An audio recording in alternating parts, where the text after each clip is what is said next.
Well, it's obviously a disappointing loss for us. I think, heading into the end of the season where we are fighting for a playoff spot, that's not the kind of performance that you're hoping to get from your team. And I think now, the question that we have to ask ourselves is who are we in this loss? How are we going to deal with overcoming and rebounding from it in terms of the loss of this game, but also the 2 losses this weekend? And how we're going to approach the next game. I think it's you don't necessarily want to sit there and rehash this kind of game. Like you want to put it away. Try to sit back and take some of the positives out of it. I think, Holly was able to kind of refine her scoring touch, which was going to be important for us in our next game coming up.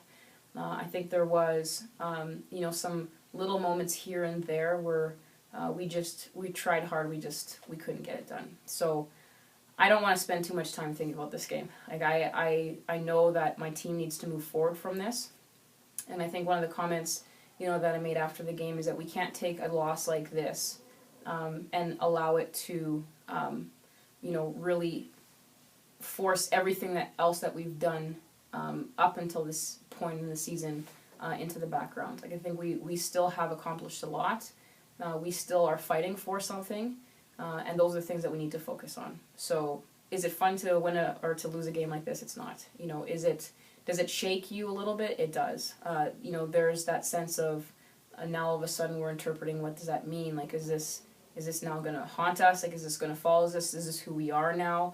So I think my job as a coach now is to reaffirm my team and saying, good teams can lose bad games.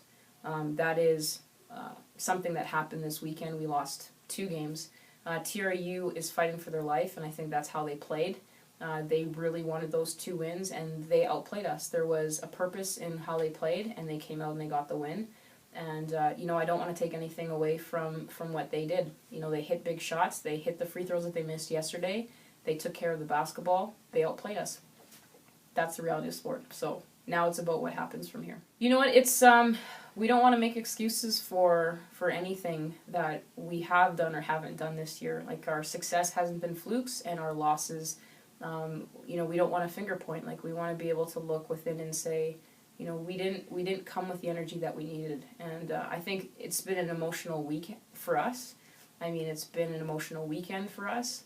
And I think that it just was a lot easier for us to just, not make as much of an effort as we needed to. So I'm proud of the fact that we have recovered from a lot. I'm proud of the fact that we showed up today and we tried as hard as we could. It just wasn't enough. And I haven't lost confidence in my team or in my program. I think that we have taken such big strides going into this weekend that now's not the time to lose faith in what we've been doing. So you never forget the game. You always have to learn something from it, but you don't need to dwell on the negative things that happen. Like I think in terms of we know what happens when we play poorly. Like yesterday's game when we lost, we took a lot of low percentage shots, and the result of that game was a close loss. And I think in today's game there was a lack of movement on offense, and we just didn't finish a lot of the easy ones early in the game, and then we had to make some momentous, gains to get back into the game. So, we can still learn something from this loss, and we need to be positive in how we view ourselves as people, but we can be able to say, like, we're a good team, we're built of really good people, we just played like crap. And so now what do we do about that? That's not who we are, though. And that's not who I expect to see when we battle UFE on Thursday.